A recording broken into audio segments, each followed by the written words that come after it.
everybody. Welcome to day 2 of the Kitchen Counter. I am Santilla Victorian, and I'm sitting here with two fabulous ladies. We have Caitlin Minshew and Priscilla Gulati. We're gonna talk to you today about influencer impact, social media, as far as restaurants are concerned. So yeah, we're gonna just hop right in and just ask a few questions. Thank you all for being here today. So, influencing is not a new phenomenon. It's something that has been going on for a while now. You've had from celebrities to politicians. The thing about influencer marketing, it's just evolving. You know, with social media, it's a way that you can increase your leads, generate brand awareness, a whole bunch of things that's just really good. So that's what we're gonna chat with you guys about today. So we're gonna just jump right in here, and we'll start. Kate, we're gonna start with you. So you posted your first influencer type post back in 2022, and you've continued to gain momentum in the space. Can you tell us why you decided to get into restaurant influencing as opposed to any other type of influencing? Yeah, so it was pretty simple. My boyfriend and I were always out to eat, and I kept telling him, you need to do like a food page, all of that, and he was like, you should do it. So I was like, you know what, I'm gonna just do it, because I knew I've always loved like photography and videography, so I'm like, let me just try it out. And so it just started on a whim overnight, and it just has been growing from there. And being in New Orleans, it's such an easy place to do restaurant influencing. All the great restaurants, all the good food, you can never have enough, right? Yeah, and there's a ton of festivals too. So oh yeah, the festivals as well. The opportunities are pretty endless. So there are different types of influencers as well. They're in categories. You have micro influencer, which is the category you would fall in, which is from 1,000 to 100,000, which is really the sweet spot, I think, for influencing. And then there's the macro influencer, that's 100,000 to 1 million, and then there's the mega influencer, that's 1 million plus. And you also have another little one. It's called the nano influencer, and that's those that's less than 1,000. And so those that are your niche marketers, that's who you want to hone in on, and they will probably drive more leads and sales, for your brand. So Priscilla is representing here with us, representing Taste Buds Management. And so she's on the restaurant side, so she's going to give us her point of view in working with influencers there. Tell us, Priscilla, if you will, what restaurants should consider when opting for an influencer marketing strategy. Well, so I represent Taste Buds Management, but our concept is Zia Rotisserie and Bar. We have 10 locations throughout Louisiana and one in Mississippi. What you should look for when you're working with an influencer is basically, you should start off with defining your strategy. Does it make sense to work with an influencer? Does it make sense for your budget? And then how can you bring them in to really catapult your brand and brand awareness? Bringing awareness, definitely. And like I said, they're because when you're on social media, your algorithm is probably already tuned into the things you like. Like, I love different things from food, one of them, DIY, everything. But the algorithm is going to feed you these people. Also, where you're located, the geotag, so you will see them. There's all sorts of software and things that you can also utilize to find influencers. But if you're on social media, and if you've been on social media, you see them. I mean, they're there. They're telling you, come get ready with me, come eat with me, come check out this restaurant. And it's navigating where to eat, where to go, what to wear is very simple if you're on social media. So can you also tell us what are some of the benefits once a restaurant decides to go the route of influencer marketing from a standpoint of the cost factor? Because we do know marketing is a cost center. It's one of these departments at your company, whether you're corporate or working in a restaurant, it's going to cost a good deal to do it, because it's not free. You have to imagine, Meta is a business, Google is a business, so these things cost money to do. But when you work with influencers, there's an advantage to that. And let's talk a little bit about the advantages that you have when opting for an influencer strategy. The benefits, I think, are when you flesh out your contract, your agreement with the influencer, you can really list all the ways you want it to be promoted, and then with that, you're kind of getting content that goes beyond them just sharing it. Marketing is such a budget-focused thing, and so So you can leverage your budget even more by saying, you know, when you share this content, you know, can I also get access to the content? Can I repost on our socials? Can we use it for our internal email? So like, there's layers into continuing the content far beyond than just the influencer posting it. Exactly. When you think about all the different types of marketing that we tend to do, the omni-channel approach, and talking about businesses, and that's when you're placing your content, doing email, you're doing radio, you're doing billboards, and then the social media part of it, right?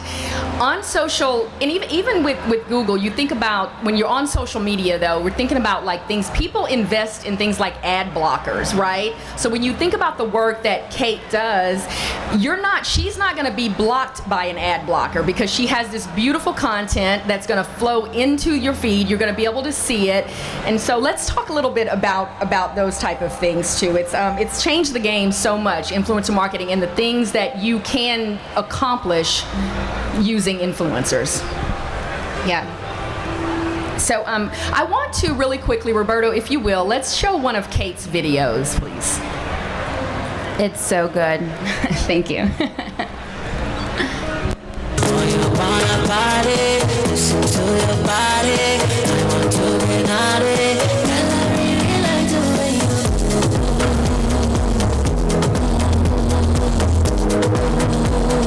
Girl, I really like the way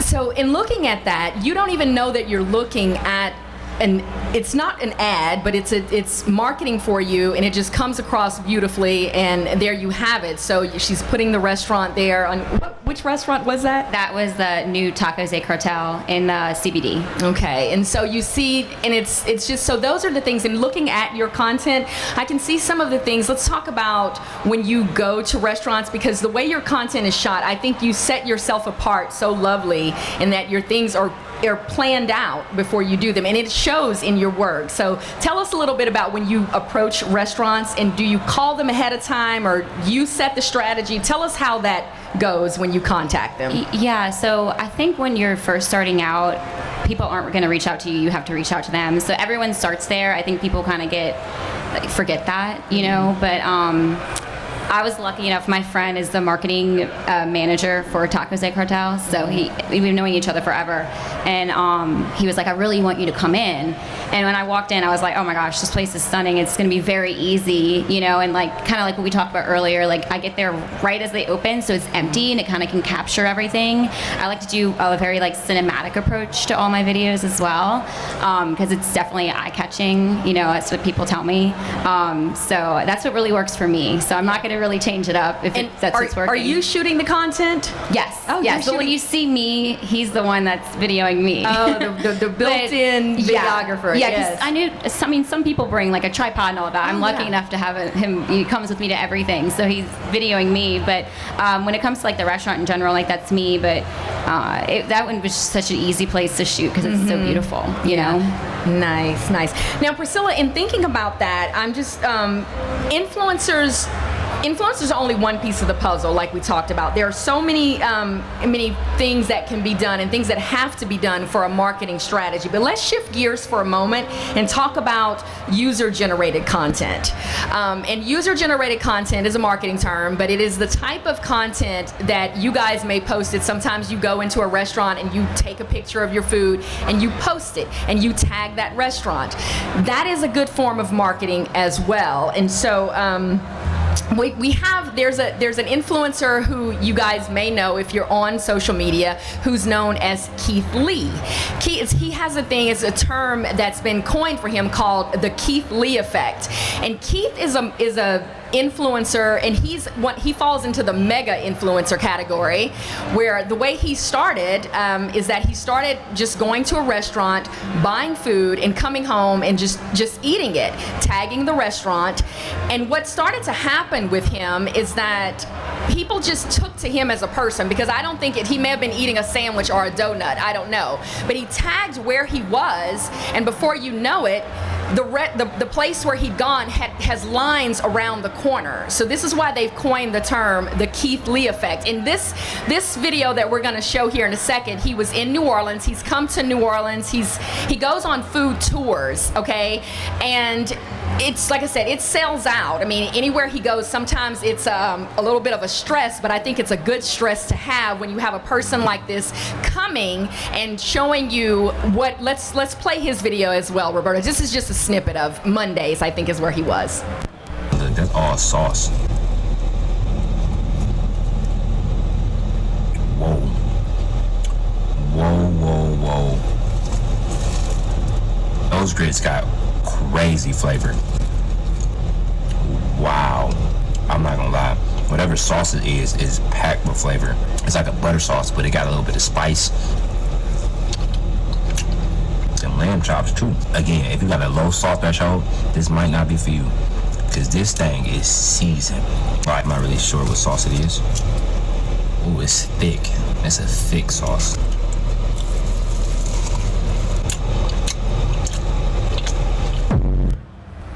Thank you, Roberto.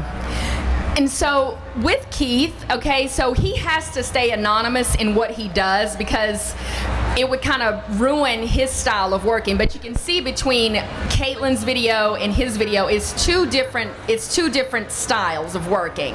And I feel like the reason it works so much is that you learn these people, and so you just trust what they say. It's not, no one's writing it, telling you, they're doing it themselves. You trust them, so you're gonna go and check out the restaurant, right? I feel like, okay, so there's also this talk about, well, there's not a talk, it's the truth. The way food reviews have been done in the past, there's like this long article that's been written. No one really has time, or no one wants to take the time anymore to sit down to read that. This influencer marketing and the way it's being done, it's a quick, 10-second video, sometimes a minute video, and it's just fun, it's interactive. You get to see what they're wearing, where they're going. I mean, so navigating where to go, what to eat has just, if you have social media, it's just all the rage. So what are some common misperceptions, though? And just going back to Keith for a second, and Caitlin, you can answer this, because a lot of people believe that if you are partnering or collaborating with a brand, that you're not going to be biased. You're gonna do what they tell you to do. But oftentimes, and so that's why he stays anonymous and eating in his car.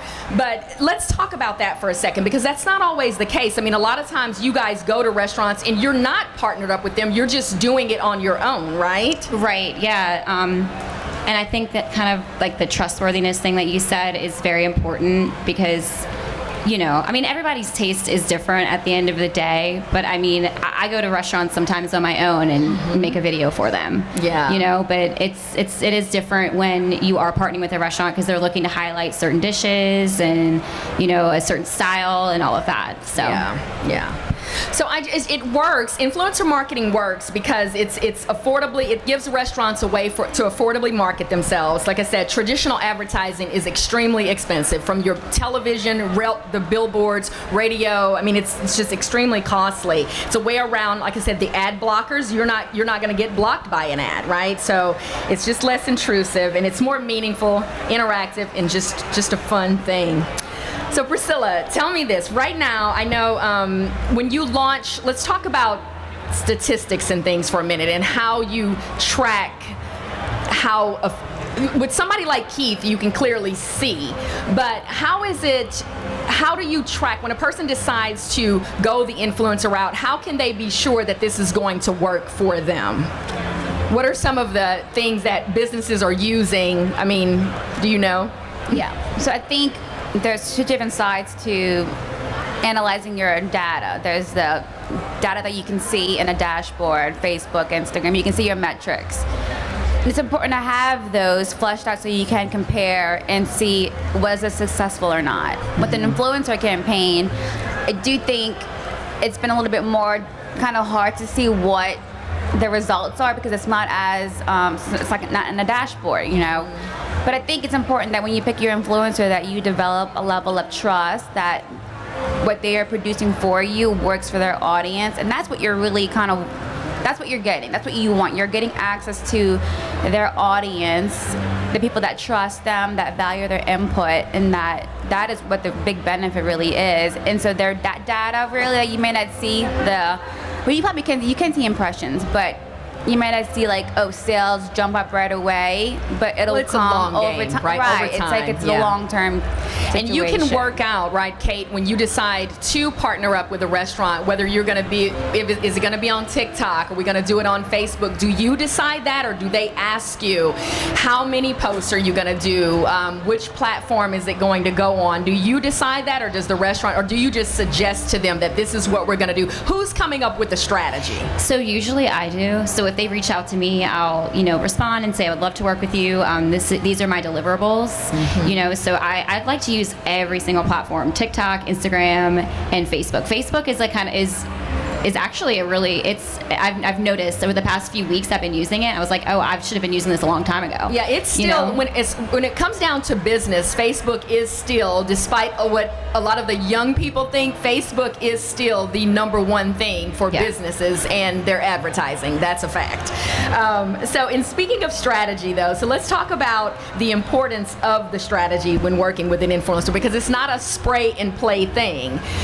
You decide that you're going to do this, and then you decide, it's just getting restaurants or any other business to realize that they need to have a strategy. It's not about your nephew or niece posting on your page, because your personal Facebook pages do not work the same way business pages work. And usually if you're running a business, you're going to be running it from the business side of things. They won't push you out. People talk about things going viral all the time. Yeah, you may get a viral post on TikTok, but when you're on Meta, if you're not interacting with them in terms of paying for things, your content is probably going to sit. You don't get as many viral moments on Facebook the way you do with TikTok and the other things. It's just the way it's built. Okay, so hang on one second. Do you have a favorite platform to work on in terms of Instagram, or which one do you like? They're all so different. Like I always say, like TikTok is like another world. Like Instagram, I started with it, so it's just been a little bit easier for me, and I know what works, but like each platform is very different. But I like Instagram. I feel like Instagram likes me a little bit more than TikTok. But I'm trying to learn all three. Because they're all they follow different trends. Yeah, it's definitely important to have it all to know which ones work. There are certain times that you're supposed to post, certain days where things will do better, and there are handbooks for all of it. It just depends on what works for you. What about you guys at Taste Buds Management? Is there a certain platform that you all favor as a business over? Is it Facebook or Instagram, TikTok? Which one? We focus on Facebook and Instagram. That's really where all of our attention goes. And I think it's important to kind of know where your audience is at. So our audiences are on those two platforms. The strategy approach for bringing on influencers soon, because we're launching a kind of a campaign that incorporates influencers. Oh, fun. I know. I know talk one, a little actually. bit about it. And I know that you know. guys have a campaign running right now, or it was running, dealing with travel and culinary, and that's also going back to the user-generated content. Talk a little bit about that and how well that has done for you. Is it still running, or is it? We paused it for the summer, because the summertime, people are traveling, not really in New Orleans as much, so we kind of paused it during the last month or so. But yeah, we did a whole brand refresh for Zia's. We kind of fleshed out our, what does it really mean, and so we landed on the travel to table concept, and that has legs for days, where that content of traveling and food from across all over the country, and then we travel there so you don't have to, and then we put it on a plate and we serve you when you come into our restaurant. We've kind of turned that into a Wanderlust Wednesday post that you can submit your photos, tag us online, and then we will reshare it on our socials, and give you credit and just kind of share your content on our pages. And so it's fun. It's a fun way to get the people involved who come into your restaurant. I definitely, when I see stuff like that going on, I'm definitely tagging, definitely right away. Kay, let's talk a little bit about the time it takes going into doing posts like this, because we definitely have to talk about payment. I know it's kind of a cringy topic to bring up, but there's a lot of work that goes into the things that these influencers do, right? I mean, they're taking their time, to go there to get the food, but to edit a video, to shoot a video, and like I said, your work is extreme quality, good stuff. Thank you. So tell us, I read somewhere that if you see a video that is, I don't know, 10 to 15 seconds, it takes anywhere from 5 hours to 10 hours to edit it. I guess it depends on how well you work. But talk a little bit about the work that goes into staging and making it pretty. Yeah, so when I go to a restaurant, I'll be there for up to 4 hours. Really? So it's really more about like compressing. I mean, I'll have like 50 videos into a 20-second video, and it takes a lot of work, but I've kind of gotten in like a routine. So when I go and I shoot, like I'm building the video in my head already. Yeah. So that way when I leave, I can edit it really quickly, but it takes up to like 2 to 3 days. I mean, I always tell restaurants my turnaround time can be quicker, but I mean, it takes me 40, sometimes I go through like 40 drafts of a video, but I'm very detail oriented, so I think that's why. But I don't think people really understand, like a lot of hard work goes into it, Yeah, a lot of hard work goes into it. So it is not, when you hire an influencer, although I know they will tell you'll swap out for a meal or whatever, or can you or sometimes it's just asking them to do it for free. But you have to keep in mind, they are working, and it takes a lot of work to go into in the thought process as well. Priscilla, I want to ask you really quickly, when somebody like an influencer comes in, I know in the corporate world, when you work in marketing, you're kind of sometimes working in a silo, meaning that maybe you go into a meeting, but you're doing the work, your department, all yourself. With a restaurant, however, if somebody like Kate comes in, don't you have to ahead of time get people ready to let them know, or do you not do that? I mean, it would be easier, I would think, for if an influencer is coming in and they want to get good content, if you've collaborated with them, that is, to tell them ahead of time, hey, let's shoot this, or kind of like staging it, setting it up. Yeah, we have done that. We've done both basically. So we've had someone come in, get their content, and you do want to coordinate with the restaurant that you have a reservation for them, and it's going to be 2 guests, and make sure that their meal is taken care of, so you do want to kind of coordinate that kind of stuff if it's going to be them dining in and getting content with you as a kind of the supporter of it. But sometimes the best thing is they just come in on their own, like she does, and gets the content and shares it. I do think it's important though that when you do have it, when it's more of an ad or a sponsored meal, that you do coordinate with the restaurant. That way there's no surprises, and that you can put your best foot forward when someone's dining and you want the food to be pretty. Yeah, and so there are no mishaps, right? And so I know a way also around that. A lot of people work with ad agencies, okay? So even though I know, Kate does a lot of things by herself, a lot of the influencers will partner with ad agencies. The restaurants will also partner with ad agencies, and they can kind of coordinate it for you, right? If you're working with an ad agency, they're going to come in and they're going to, get the shot set up, get this department ready, and so on and so forth. It makes things a lot easier, so that, or you have someone like a Kate who is, very savvy and capable of doing it all on her own. So, yeah. Do you guys like the ease? Do you work with agencies? Have you worked with an agency before, or you just do everything on your own? I mean, I do a lot of.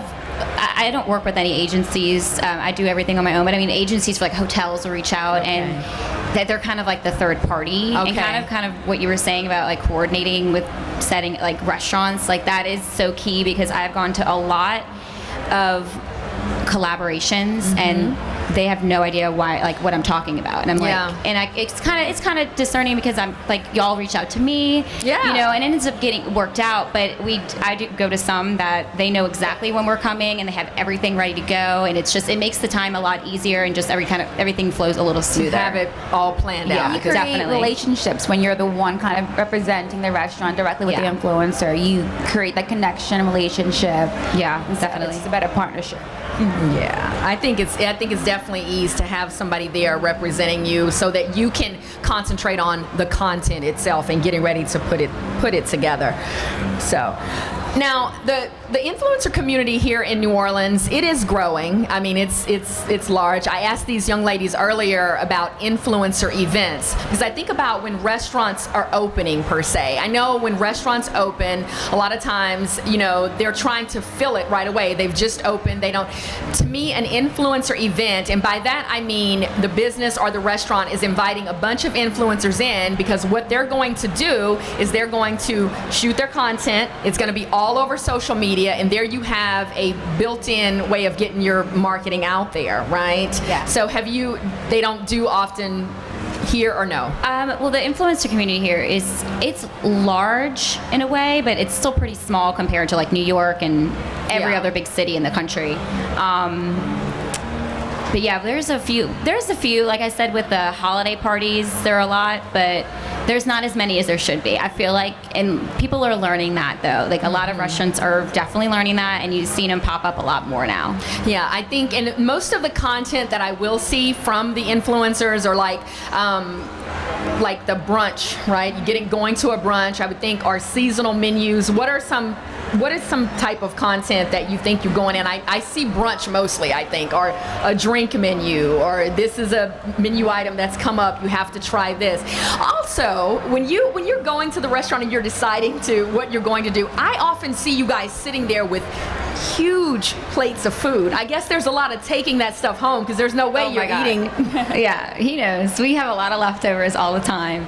But it's, and I always ask, like, what dishes do you really want to highlight? Like, I know this dish is very popular for you, but like, is there another dish you really want to push that this one, it's like, kind of gets forgotten about, if that makes sense? Yeah. So, and they're like, oh, well, we're going to bring out, I mean, it's just so much food. It's Yeah, and in the, like 20 in the video people. we watched there, the bartender was really going at it. I mean, he's Yeah. that was pretty fun. neat. Yeah, that was really fun. Yeah. Okay. And also, how about collaborations with other? I mean, I spoke about the influencer events. Do you collaborate with other influencers in the city? Not so much. We're all friends. I mean, we Okay. all know each other. We're all friends, and but we don't.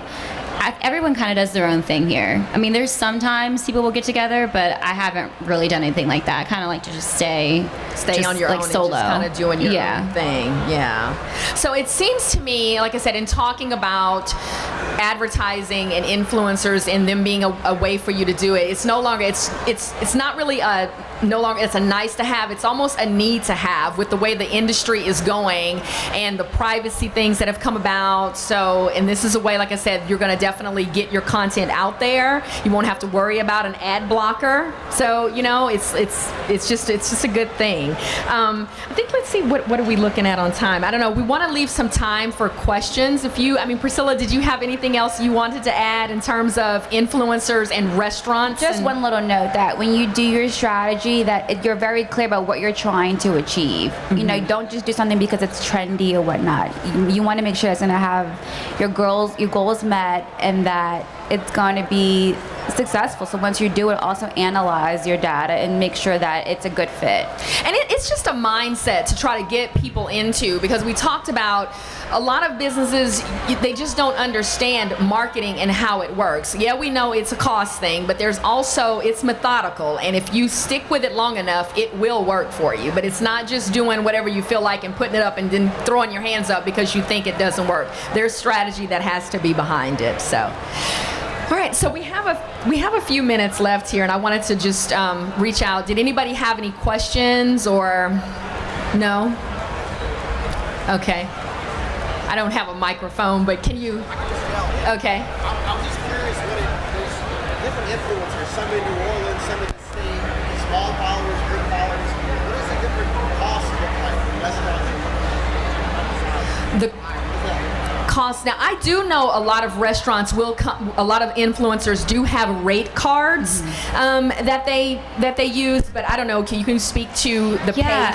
Yeah, I mean, it just depends. I mean, if you're a smaller influencer, chances are, like, if you're under 1,000 followers, like, followers does make a big difference, but it's really more engagements too. So if you have a higher engagement and smaller following, you're more than likely, if you ask for a certain amount, they're probably going to give it to you. But if you're on the smaller end, like a lower followers, you probably won't get paid as much. But I think it's important to pay your creators because it makes them, like, of course you're going to work hard regardless and make great content. But if you're getting paid as well, I mean, you're going to make it even better, if that makes sense. Someone else that sticks out in my mind in thinking about influencers, that Jake from State Farm is another creator who's an influencer. He actually worked at State Farm, I do believe, and he starred in a commercial. Yeah. But then they made him like a character, and now he is the State Farm guy. He's the person that know that you go to. And it's not always about, we talked about nano influencers earlier. They can have a small following, but if you look at their engagement and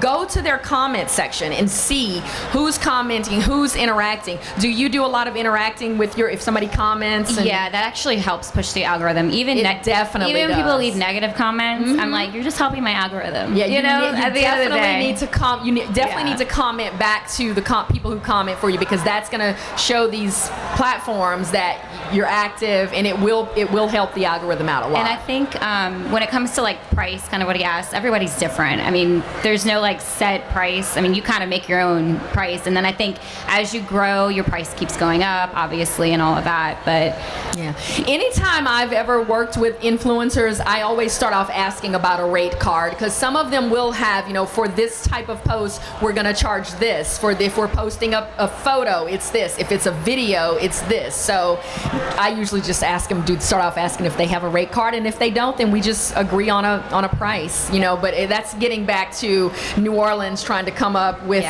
getting its act together in terms of knowing that they need to pay influencers and not expecting to give them a beer or a sandwich. Having a budget that you're willing to work with is helpful to start off with. I do think when you're picking your influencer, that'll help gauge the price point. So like she was saying, the smaller ones usually do trade in a smaller amount, and the bigger ones do more.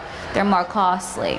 But I do think the smaller influencers, they're almost more impactful because they have a smaller audience that's really engaged and trusts them. Yeah, and the loyal following, for sure. And kind of something I wanted to point out, like if you're working with like a mom and pop's restaurant, you've got to just, and that's kind of like, that's just my mindset, like a mom and pop's restaurant that really needs it, you're not going to charge an arm and a leg. You may not even have a rate at all, but for bigger restaurants and hotels and all of that, and they have a marketing budget, like it's only fair for both parties, that.